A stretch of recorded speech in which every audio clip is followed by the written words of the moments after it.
Uh, Good evening and welcome to the third Wednesday Vespers service presented by the Unitarian Universalist Multiracial Unity Action Council.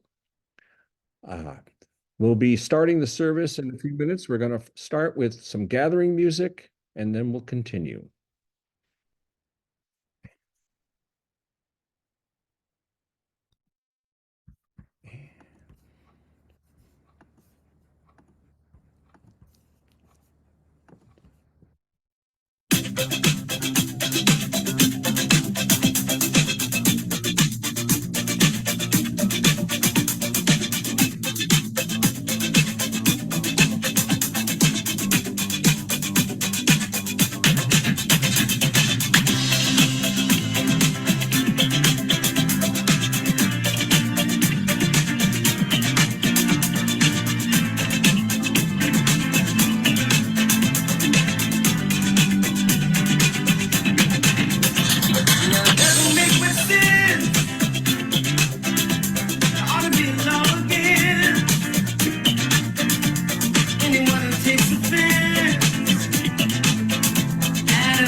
key to unity of all people. It's in the dream that you had so long ago that lives in all of the hearts of people.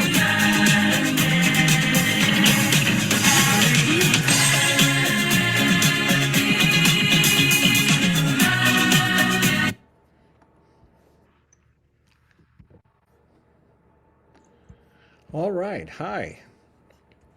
So, again, welcome to UMIAC's third Wednesday Vespers service. I'm Matthew Shear, a board member and your host for tonight. Tonight's service is titled The Other Dreamers of 63, presented by the Reverend Terry Cummings. Terry Cummings earned her Master of Divinity degree from the Union Theological Seminary in New York City on May of 2016. During her second year as an MDiv student at Union, she fulfilled the degree's field education requirement by serving as the student minister of the Central Unitarian Church of Paramus, New Jersey. During the 2017 to 18 years, she served as ministerial intern at the First Parish Church in Lincoln, Massachusetts. Reverend Terry was ordained jointly by the Central Unitarian Church of Paramus, New Jersey, and by the Unitarian Universalist congregation at Montclair, New Jersey in 2018. She subsequently served congregations as interim minister in Arizona, Pennsylvania, and Connecticut. Unitarian Universalist ministry is Terry's second career. Prior to entering the ministry, she was a partner in a general practice law firm in New York City. Terry earned her Bachelor of Laws degree from the London School of Economics and Political Science in 1979 and has practiced law in New York from 1982 to the present.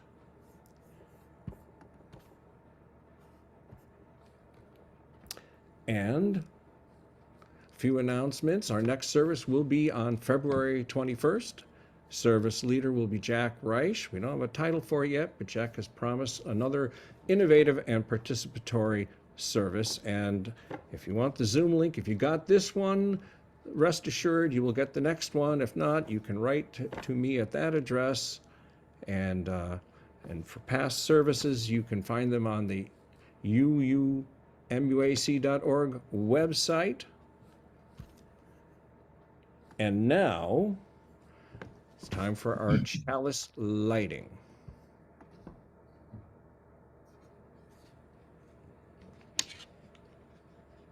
Are you ready, Matt? I got my lighter and my chalice right here. Okay. We light this chalice to affirm that new light is ever waiting to break through to enlighten our ways.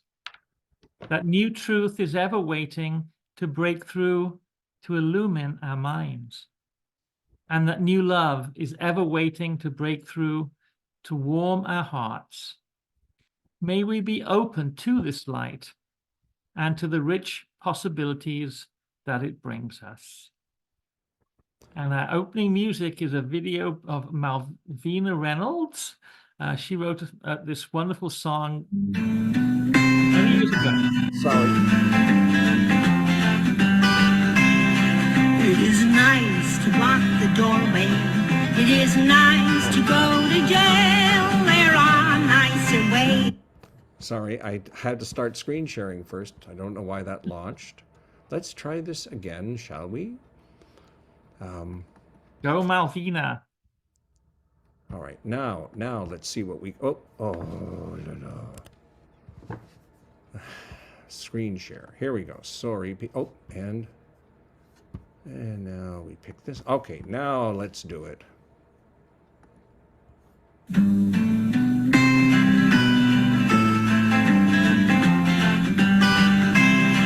It is nice to block the doorway. It is nice to go to jail. There are nicer ways to do it, but the nice ways always fail. It isn't nice, it isn't nice. You told us once, you told us twice, but But if that is freedom's price, we don't mind. It is nice to carry that, or to sit in on the floor, or to shout out cry of freedom at the hotel and the store. It isn't nice, it isn't nice. You told us once, you told us twice, but if that is freedom's price, we don't mind. We have tried negotiation and the three-man picket line. Mr. Charlie didn't see us, and he might as well be blind. Now our ways are nice when we deal with men of ice, but if that is freedom's price, we don't mind. How about those years of lynching and the shot in Edgar's back? Did you say it wasn't proper? Did you stand out on the track? You were quiet just like mice. Now you say we are nice. Well, if that is freedom's price, we don't mind. It is nice to block the doorway. It is nice to go to jail. There are nicer ways to do it, but the nice ways always fail. It isn't nice, it isn't nice. Well, thanks for your advice, but if that is freedom's price, we don't mind, we don't mind.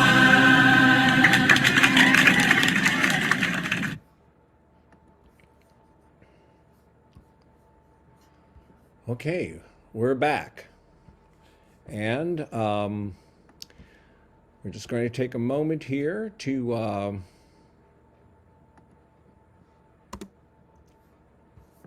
talk about the mission and the vision of UMIAC. It is the mission of the Unitarian Universalist Multiracial Unity Action Council to carry out and foster anti-racist and multiracial unity activities within and outside the Unitarian Universalist Association through education, bearing witness and other actions, and expansion of our membership, both within and outside the walls of our congregations. We also seek to defend our UU principles against those who would seek to undermine them.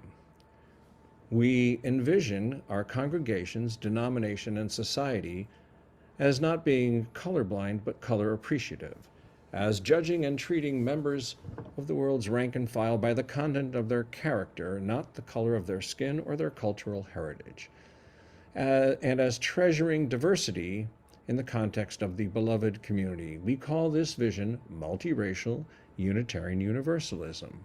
And this is the prize, the unity of the light and dark-skinned people of the world. And now, back to Reverend Terry, who will give us a reading.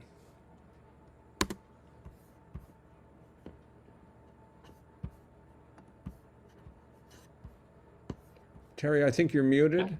So this reading is an excerpt from a speech that Josephine Baker gave at the March on Washington for Jobs and Freedom in August of 1963. She was the person who took the podium right before Dr. King spoke. She was one of only 2 women who spoke at the March on Washington on that day. And this is an excerpt from her speech, which I will share with you now. When I left St. Louis a long time ago, the conductor directed me to the last car, and you all know what that means. But when I ran away, yes, when I ran away to another country, I didn't have to do that. I could go to any restaurant I wanted to, and I could drink water any place I wanted to. And I didn't have to go to a colored toilet either. And I have to tell you, it was nice, and I got used to it. And I liked it, and I wasn't afraid anymore that someone would shout at me and say, N-word, go to the end of the line. But you know, I rarely ever use that word. You also know it has been shouted at me many times. So over there, far away, I was happy. And because I was happy, I had some success. And you know that too. Then after a long time, I came back to America to be in a great show for Mr. Ziegfeld. And you know, Josephine was happy. You know that. Because I wanted to tell everyone in my country about myself. I wanted to let everyone know that I made good, and that you know too that that is only natural. But on that great, big, beautiful ship, I had a very bad experience. A very important star who was to sit with me for dinner. And at the last moment, I discovered she didn't want to eat with a colored woman. I can tell you it was some blow. And I won't bother to mention her name because it's not important. And anyway, now she's dead. And when I got to New York way back then, I had other blows. When they would not let me check into the good hotels because I was colored, or eat in restaurants. And then I went to Atlanta, and it was a horror to me. And I said to myself, my God, I am Josephine. And if they do this to me, what do they do to the other people in America? You know, friends, that I do not lie to you when I tell you I have walked into the palaces of kings and queens and into the houses of presidents and much more. But I could not walk into a hotel in America and get a cup of coffee. And that made me mad. And when I get mad, you know that I open my big mouth. And then look out, because when Josephine opens her mouth, they hear it all over the world. So I did open my mouth, and you know, I did scream. And when I demanded what I was supposed to have and what I was entitled to, they still would not give it to me. So then they thought they could smear me, and the best way to do that was to call me a communist. And you know, too, what that meant. Those were dreaded words in those days. And I want to tell you also that I was hounded by the government agencies in America, and there was never 1 ounce of proof that I was a communist. But they were mad. They were mad because I told the truth. And the truth was that all I wanted was a cup of coffee. But I wanted that cup of coffee where I wanted it, and I had the money to pay for it. So why shouldn't I have it where I wanted it? Friends and brothers and sisters, that's how it went. And when I screamed loud enough, they started to open that door just a little bit, and we all started to be able to squeeze through it. Not just the colored people, but the others as well, the other minorities too, the Orientals and the Mexicans and the Indians, both those here in the United States and those from India. Now, I'm not going to stand in front of you, all of you today, and take credit for what is happening now. I can't do that. But I want to take credit for telling you how to do the same thing. And when you scream, friends, I know you will be heard, and you will be heard now. That ends our reading. Now I think we have a recording for you. Yes. Do you want to tell us what the recording So this is? recording is taken from the March on Washington in August of 1963. It's a recording of Bayard Rustin, who was one of the organizers of the march, and he spoke at the very end of the program to tell folks that they were going to present a petition to President Kennedy, and that the petition was going to ask for certain things. And he told them that he needed their approval to present this petition. So this is a recording of Bayard Rustin, who I'll talk a little bit about in my homily, asking for the crowd to approve the petition to the President of the United States. And I would just add that there's another voice, which is that of A. Philip Randolph, who was also one of the organizers of that thing. So here we go.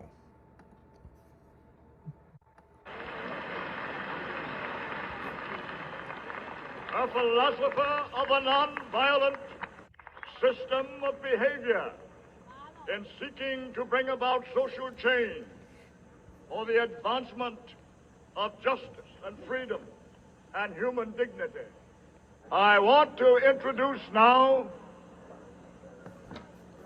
Brother Bayard Rustin, who will read the demands of the March on Washington movement. Everyone must listen to these demands. This is why we are here. And now, Bayard Rustin. Deputy Director of the March, will read the demands.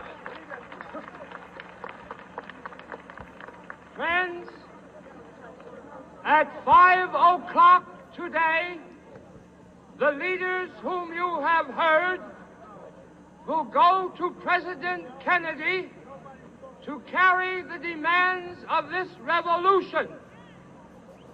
It is now time for you to act. I will read each demand and you will respond to it, so that when Mr. Wilkins and Dr. King and the other 8 leaders go, they are carrying with them the demands which you have given your approval to. The first demand is that we have effective civil rights legislation, no compromise, no filibuster, and that it include public accommodations, decent housing, integrated education, FEPC, and the right to vote. What do you say?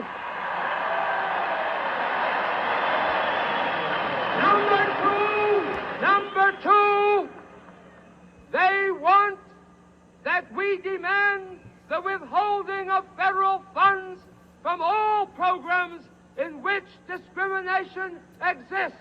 What do you say? We demand that segregation be ended in every school district in the year 1963.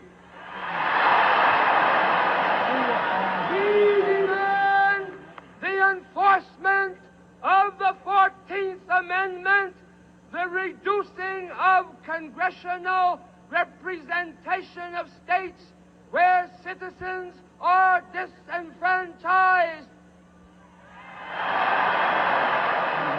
We demand an executive order banning discrimination in all housing supported by federal funds. We demand that every person in this nation, black or white, be given training and work with dignity to defeat unemployment and automation. We demand that there be an increase in the national minimum wage so that men may live in dignity.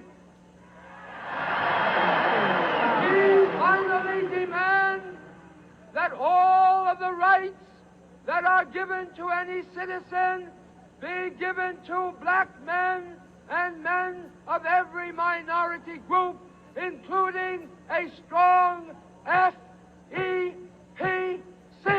We demand. And now, ladies and gentlemen, Mr. Randolph will read the pledge. This is a pledge which says, our job has just begun. You pledge to return home to carry on the revolution. After Mr. Randolph has read the pledge, I will say, do you so pledge? And you will say, I do pledge. The pledge. Will you stand? Standing before the Lincoln Memorial on the 28th of August, in the centennial year of emancipation, I affirm my complete personal commitment to the struggle for jobs and freedom for Americans.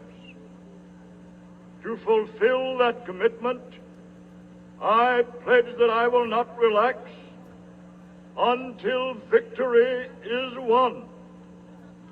I pledge that I will join and support all actions undertaken in good faith, in accord with the time-honored democratic tradition of nonviolent protest, of peaceful assembly and petition, and of redress through the courts and the legislative process. I pledge to carry the message of the march to my friends and neighbors back home and arouse them to an equal commitment and equal effort. I will march and I will write letters. I will demonstrate and I will vote. I will work to make sure that my voice and those of my brothers ring clear and determined from every corner of our land.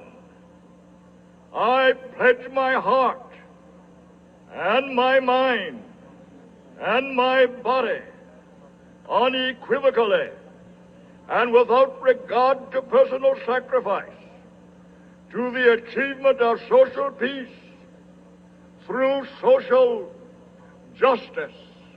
How do you pledge? I do. We have finished this great demonstration.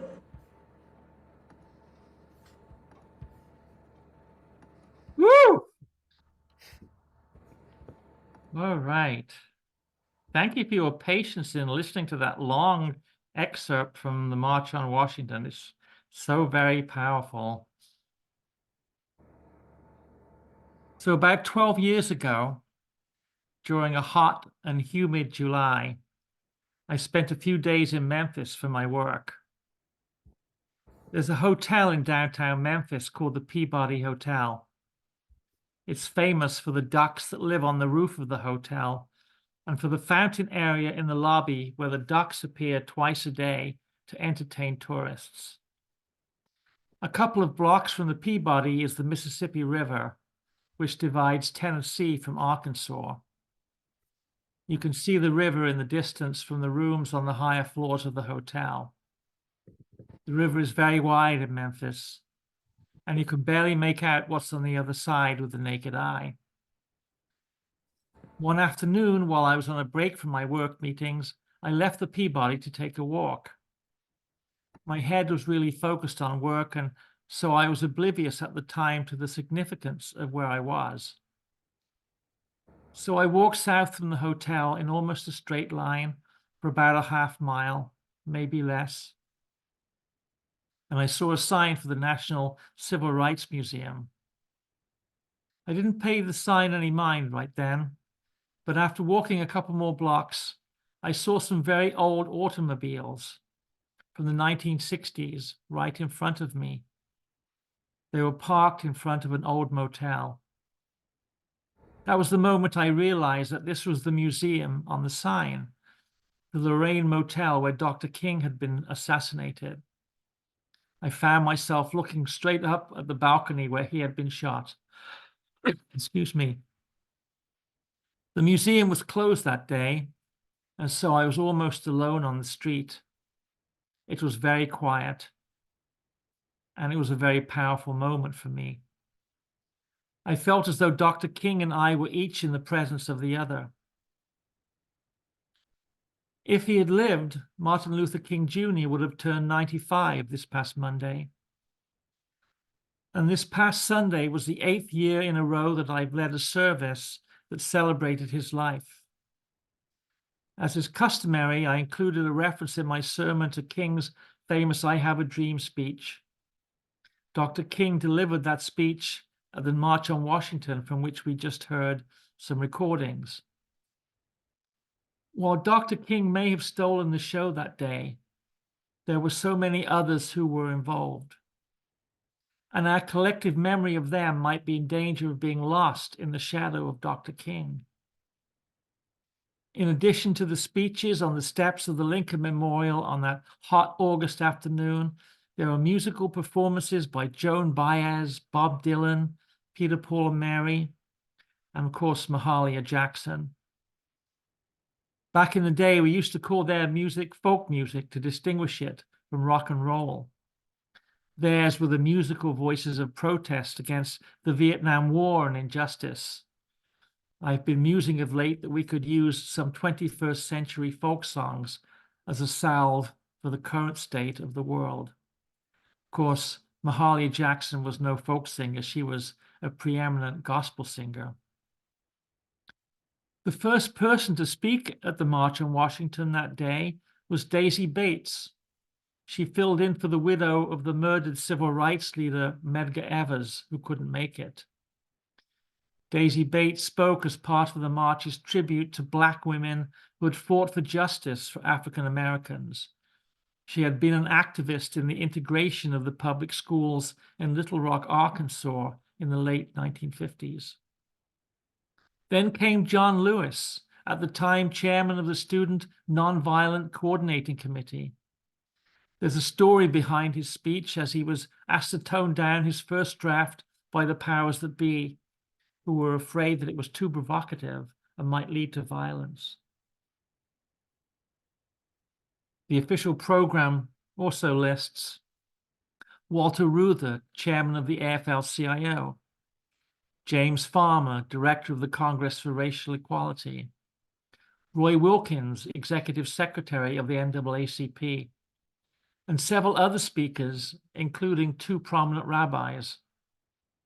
I didn't see any Unitarian Universalist ministers listed on the program, but I'm sure there were some in attendance. And although her name wasn't listed on the official program, the other woman who got to address the crowd that day was Josephine Baker. I read an excerpt from her speech just a few minutes ago.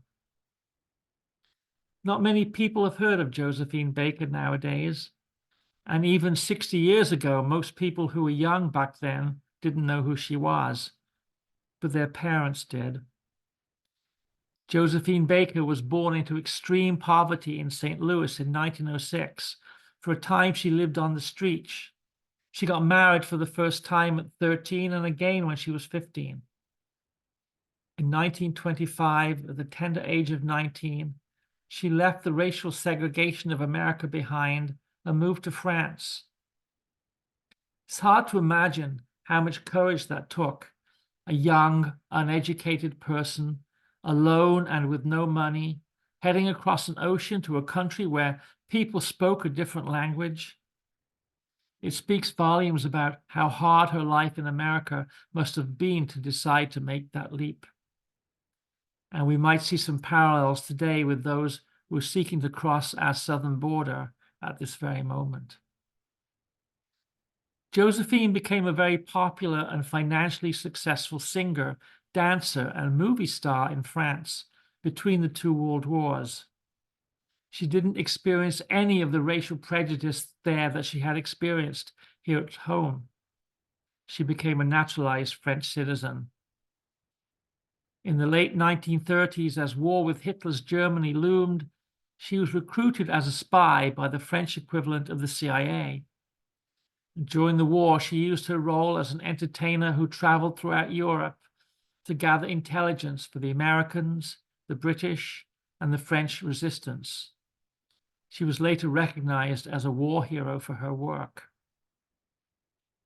But in addition to being a spy for the Allies, Josephine was relentless in her pursuit of racial justice.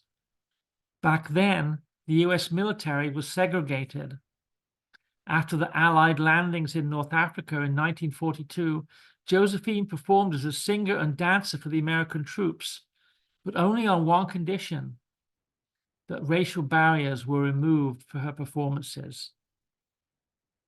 After the war in the 1950s, Josephine toured Cuba and the United States, always insisting that she perform in front of non-segregated audiences. On one occasion, she was successful in getting the city of Las Vegas to desegregate attendance at variety shows because of her refusal to perform before a segregated audience.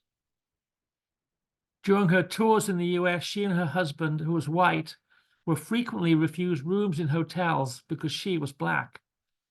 As a result, she became an outspoken supporter of the civil rights movement. In 1951, while on an American tour, Josephine got into a spat with the American broadcaster and syndicated newspaper columnist Walter Winchell. Winchell had been a supporter of Josephine, but he was a closer friend of the owner of a club that refused to serve Josephine a meal in its dining room. Josephine scolded Winchell for not sticking up for her. He responded by publicly accusing her of being a communist. The ensuing publicity resulted in the termination of her work visa, forcing her to cancel all of her engagements and return home to France. She would later become a staunch ally of Dr. King and supported the civil rights movement in America from her home overseas. After Dr. King was assassinated in 1968, Coretta Scott King asked Josephine to take over a leadership role in the civil rights movement. But by that time, Josephine had adopted 12 children from 12 different countries all over the world. They lived with her and her husband in France, and so she declined. There's so much more to the story of Josephine Baker's life than a short homily can contain, including the time she asked President Eisenhower to desegregate the US military and his refusal. Her story, her courage and dignity under all circumstances, and especially her contribution to the civil rights movement, needs to be told from other pulpits. And Martin Luther King Sunday, maybe next year, is a good time to do it. As you heard from our recording today, after Dr. King spoke, Bayard Rustin listed the demands that were going to be presented to President Kennedy on behalf of all those who had marched that day. Bayard Rustin rarely seems to be mentioned by anybody these days, which is unfortunate, not only because he worked tirelessly to make the 1963 March on Washington a success, but because it was his mentoring of Dr. King, helping Dr. King embrace the principle of nonviolence that enabled Dr. King to lead a movement of nonviolence for civil rights. Dr. King was criticized roundly by other Black civil rights activists for his nonviolent stance. Bayard Rustin's official title for the March on Washington was Deputy Director, but in reality, he was its principal organizer and planner. He was first forced to work from the shadows and not in the limelight for one simple reason. He was an out, gay, Black man. 15 years older than King, Bayard was raised by his maternal grandparents just outside of Philadelphia. His family belonged to the AME Church, but historically they were Quakers. Bayard's Quaker grandmother instilled in him the principle of nonviolence that he practiced throughout his life. His grandparents were also leaders in the local chapter of the NAACP, with connections to many of its national leaders. Bayard became acquainted with the likes of W.E.B. Du Bois and others in his youth, and they made a profound impression on him. Because the number of Black kids who went to high school in his town was so small, Bayard's high school wasn't segregated. He excelled academically and in various sports, but after graduating and in the height of the Depression, his skin color was a barrier to following his classmates to good schools. After briefly attending but not graduating from 2 historically Black colleges, Bayard moved to Harlem in New York City in 1937. He would call New York City his home for the rest of his life. He devoted his career to working for various organizations that promoted peace and racial justice, always espousing nonviolence as the means to achieve the objective. He spent time in federal prison during World War II for being an uncooperative, conscientious objector. He was arrested and beaten up several times for refusing to obey laws enforcing segregation. In 1949, he was sentenced to spend 30 days on a chain gang in North Carolina for refusing to sit at the back of a bus. Bayard had come out to his family as gay in his early 20s and had been accepted by them. But in 1953, he was arrested and imprisoned in California for public homosexual behavior, which was a crime back then. He already had a black mark on his reputation for his early support of communism in the 1930s. His career in the peace movement took a nosedive after his conviction in California, and from then on, his sexual orientation, which he had never hidden in private, was public and caused him to focus his efforts behind the scenes. The organizers of the civil rights movement did not want him front and center because of his orientation. Sometime during the mid-1950s, his path crossed with Dr. King, and he became a mentor to him, as I said, for using nonviolent resistance. Bayard was a devoted follower of Gandhi and helped King to formulate his strategy of using nonviolent resistance to bring about social change. When King received the Nobel Peace Prize in 1964, it was because of Bayard's tutelage. And I can't help but wonder whether, if he hadn't been gay, maybe he would have received the award as well. The story of how he eventually became deputy director of the March on Washington is too long to tell tonight. Suffice it to say that he first got involved with the march in the 1940s when Roosevelt was president. He stayed connected with its organizers for 20 more years, and when Dr. King became involved, it was natural that he would become involved too. Josephine Baker, John Lewis, Bayard Rustin are just a few of the thousands of people who devoted much of their lives to the cause of civil rights in America. In so doing, they helped to make the world better for everyone, not just people of color. And it's my hope then that their memories will be kept alive, just as we keep alive the memory of Dr. King on this weekend of holidays when we celebrate Dr. King's birth. May we remember them in future sermons and future services and never forget their contribution. Blessed be, may it be so, and amen. And now you're going to hear from three people who I still play all the time, Peter, Paul, and Mary.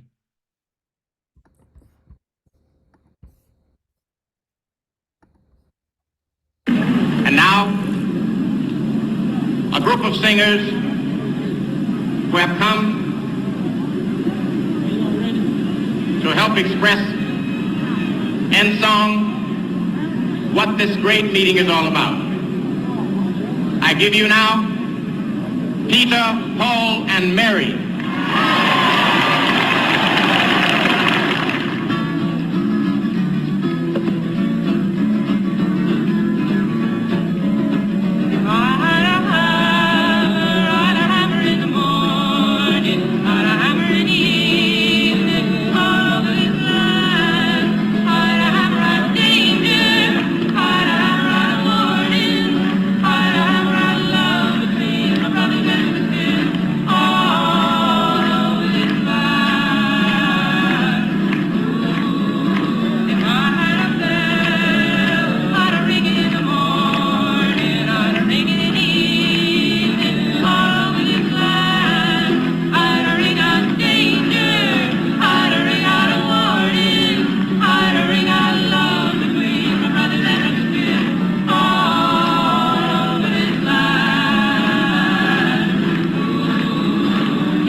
So, Matt, I think you have to do the offering. That's right. Thank you.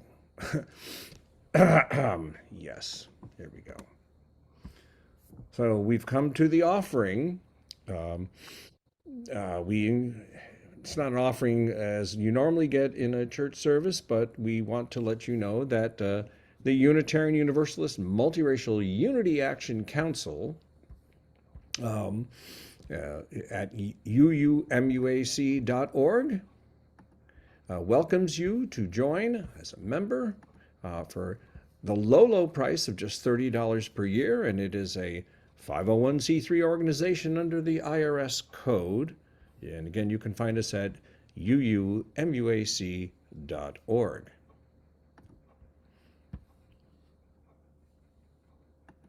I think that's all I needed to say there. Okay, so a very, very short benediction in this new year. May the coming year be one of increased grace. In all things, may you know peace, harmony, wholeness, and completeness. May your roots grow deep. May your branches grow wide. Shalom, good luck, blessed be, and amen.